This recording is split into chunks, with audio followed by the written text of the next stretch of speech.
Cricket ಜಗತ್ತಿನ interesting ಸುದ್ದಿಗಳನ್ನು quick ಆಗಿ ಹೇಳ್ತೇನೆ ಕ್ರಿಕೆಟ್ ರೌಂಡ್ ಅಪ್ ನಲ್ಲಿ. ನಾನು ಶಾಂತಾ. ನೀವು ಸುದ್ದಿಯನ್ನದ ಸಬ್ಸ್ಕ್ರೈಬರ್ ಆಗೋದಕ್ಕೆ ಮರಿಬೇಡಿ. ಭಾರತ ಹೊಸ ಸೌತ್ ಆಫ್ರಿಕಾ ನಡುವಿನ 4ನೇ ಟಿ20 ಪಂದ್ಯದಲ್ಲಿ ಭಾರತ ಹಲವು ದಾಖಲೆಗಳನ್ನು ಬರೆದಿದೆ. ಬರೋಬ್ಬರಿ 283 ರನ್ಗಳನ್ನು ಕಲೆ ಹಾಕುವ ಮೂಲಕ ಟೀಂ ಇಂಡಿಯಾ ವಿದೇಶಿ ನೆಲದಲ್ಲಿ, ಅದರಲ್ಲೂ ಕೂಡ ಅಂತಾರಾಷ್ಟ್ರೀಯ ಟಿ20ಯಲ್ಲಿ ಅತಿ ದೊಡ್ಡ ಮೊತ್ತ ಕಲೆ ಹಾಕಿದ ದಾಖಲೆಯನ್ನು ಬರೆದಿದೆ. ಹಾಗೆ ಮೊದಲ ಪಂದ್ಯದಲ್ಲಿ ಶತಕ ಬಾರಿಸಿದಂತ ಸಂಜು ಸ್ಯಾಮ್ಸನ್ ಈ ಸರಣಿಗೂ ಮುನ್ನ ನಡೆದಿದ್ದಂತ ಬಾಂಗ್ಲಾ ವಿರುದ್ಧದ ಸರಣಿಯಲ್ಲೂ ಕೂಡ ಶತಕ ಬಾರಿಸಿದ್ರು. ಈ ಮೂಲಕ ಸಂಜು ಒಂದೇ ವರ್ಷದಲ್ಲಿ 3 ಟಿ20 ಶತಕಗಳನ್ನು ಸಿಡಿಸಿದ ವಿಶ್ವದ ಮೊದಲ ಬ್ಯಾಟ್ಸ್ಮನ್ ಎಂಬ ಹೆಗ್ಗಳಿಕೆಗೆ ಪಾತ್ರರಾಗಿದ್ದಾರೆ. ಈ ಪಂದ್ಯದಲ್ಲಿ ಭಾರತ ಪರ ಸಂಜು ಸ್ಯಾಮ್ಸನ್ ಮತ್ತು ತಿಲಕ್ ವರ್ಮಾ ಭರ್ಜರಿ ಶತಕ ಬಾರಿಸಿದ್ರು. ಟಿ20 ಪಂದ್ಯದಲ್ಲಿ ಇಬ್ಬರು ಬ್ಯಾಟ್ಸ್ಮನ್ಗಳು ಶತಕ ಸಿಡಿಸಿದ್ದು ಕೂಡ ಇದೇ ಮೊದಲು.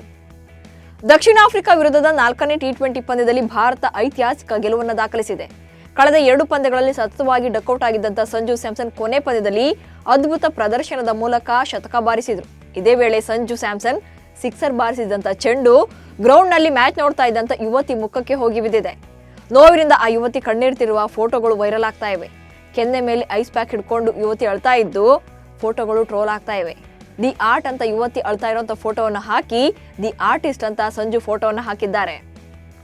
ಟೀಂ ಇಂಡಿಯಾದ ಏಕದಿನ ಮತ್ತು ಟೆಸ್ಟ್ ಕ್ರಿಕೆಟ್ ತಂಡದ ನಾಯಕ ರೋಹಿತ್ ಶರ್ಮಾ 2ನೇ ಬಾರಿಗೆ ತಂದೆಯಾಗಿದ್ದಾರೆ. ಪತ್ನಿ ರಿತಿಕಾ ಸದ್ಯ ಶುಕ್ರವಾರ ಗಂಡು ಮಗುವಿಗೆ ಜನ್ಮ ನೀಡಿದ್ದಾರೆ. ಮಗನ ಜನನದ ನಂತರ ರೋಹಿತ್ ಶರ್ಮಾ ಈಗ ಆಸ್ಟ್ರೇಲಿಯಾ ಸರಣಿಯ ಮೊದಲ ಪಂದ್ಯದಲ್ಲಿ ಕಣಕ್ಕಿಳಿಯುವ ಸಾಧ್ಯತೆ ಇದೆ ಎನ್ನಲಾಗ್ತಾ ಇದೆ. ರೋಹಿತ್ ಶರ್ಮಾ ಹಾಗೆ ರಿತಿಕಾ 2015ರ ಡಿಸೆಂಬರ್ನಲ್ಲಿ ಮದುವೆಯಾಗಿದ್ರು. ರಿತಿಕಾ ಸದ್ಯ 2018ರ ಡಿಸೆಂಬರ್ 30ರಂದು ಹೆಣ್ಣು ಮಗುವಿಗೆ ಜನ್ಮ ನೀಡಿದ್ರು. ಪಾಕಿಸ್ತಾನದ ಹುಚ್ಚಾಟಗಳು ಒಂದೆರಡಲ್ಲ. 2025ರ ಚಾಂಪಿಯನ್ಸ್ ಟ್ರೋಫಿ ಪ್ರಾಯೋಜಕತ್ವವನ್ನು ಪಡೆದಿರುವಂತಹ ಪಾಕಿಸ್ತಾನ ಟೂರ್ನಿಗೂ ಮುನ್ನವೇ ಟ್ರೋಫಿಯನ್ನು ಇಡೀ ಪಾಕಿಸ್ತಾನದಲ್ಲಿ ಪ್ರವಾಸ ಮಾಡೋಕೆ ಪ್ಲಾನ್ ಮಾಡಿಕೊಂಡಿದೆ. ಅದು ಸಾಲದು ಅಂತ ಭಾರತವನ್ನ ಕೆರಳಿಸುವ ಉದ್ದೇಶದಿಂದಲೇ ಪಾಕ್ ಆಕ್ರಮಿತ ಕಾಶ್ಮೀರ ಪ್ರದೇಶಗಳಾದಂಥ ಸ್ಕರ್ದು, ಹುಂಜಾ ಮತ್ತು ಮುಜಫರಾಬಾದ್ ನಗರಗಳಲ್ಲಿ ಚಾಂಪಿಯನ್ಸ್ ಟ್ರೋಫಿ ಪ್ರವಾಸ ಮಾಡೋಕೆ ಐಡಿಯಾ ಮಾಡಿದೆ. ಬಟ್ ಇದನ್ನ ಭಾರತ ಖಂಡಿಸಿದೆ. ಇದಾದ ಬೆನ್ನಲ್ಲೇ ಟ್ರೋಫಿ ಪ್ರವಾಸವನ್ನ ಅಂತಾರಾಷ್ಟ್ರೀಯ ಕ್ರಿಕೆಟ್ ಮಂಡಳಿ ರದ್ದುಗೊಳಿಸಿದೆ. ಹರಿಯಾಣದ ಯುವ ವೇಗಿ ಅನ್ಶುಲ್ ಕಾಂಬೋಜ್ ರಣಜಿ ಕ್ರಿಕೆಟ್ನಲ್ಲಿ ವಿಶೇಷ ಸಾಧನೆ ಮಾಡಿದ್ದಾರೆ.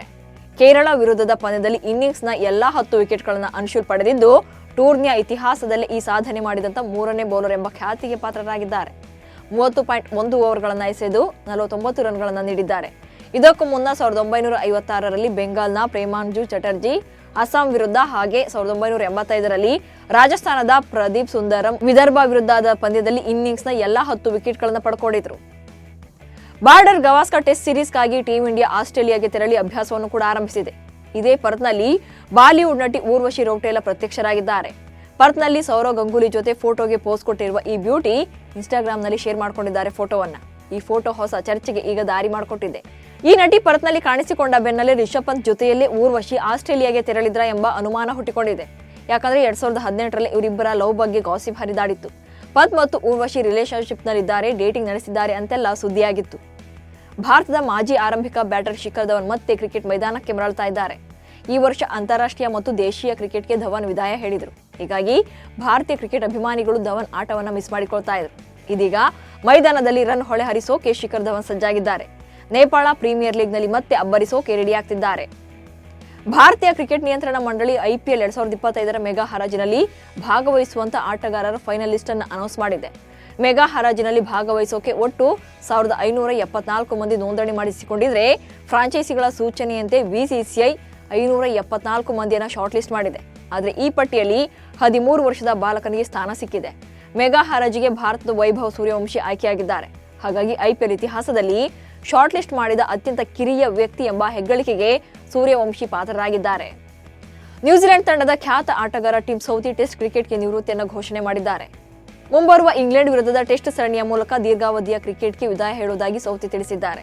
ನ್ಯೂಜಿಲೆಂಡ್ ಮತ್ತು ಇಂಗ್ಲೆಂಡ್ ನಡುವಿನ 3 ಪಂದ್ಯಗಳ ಟೆಸ್ಟ್ ಸರಣಿಯು ನವೆಂಬರ್ 28ರಿಂದ ಶುರುವಾಗಲಿದೆ. ಈ ಸರಣಿಯ 2ನೇ ಪಂದ್ಯದ ಮೂಲಕ 35 ವರ್ಷದ ಕಿವೀಸ್ ವೇಗಿ ಟಿಮ್ ಸೌಥಿ ಟೆಸ್ಟ್ ಕ್ರಿಕೆಟ್ಗೆ ವಿದಾಯ ಹೇಳಲಿದ್ದಾರೆ. ಬಹುನಿರೀಕ್ಷಿತ ಸೈಯದ್ ಮುಷ್ತಾಕ್ ಅಲಿ ಟ್ರೋಫಿ ಟಿ20 ಟೂರ್ನಿ ನವೆಂಬರ್ 23ರಿಂದ ಆರಂಭ ಆಗಲಿದೆ.